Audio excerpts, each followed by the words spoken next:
ಕೀರ್ತಿ booking ಬರೋವು ಕೀರ್ತಿ booking ಬಾ ಅಲ್ಲಿ straight ಆಗ್ತಾ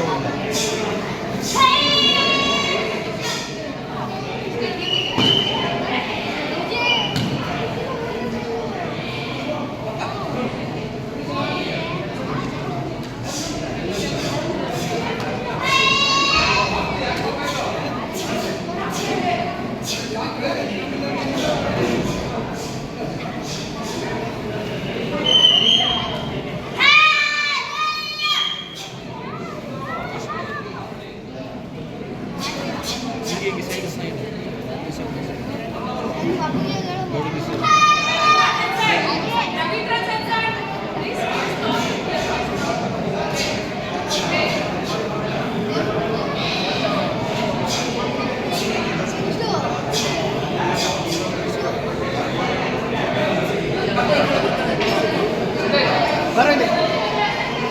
ಒಂದು ಫೋಟೋ ತಗೊಂಡು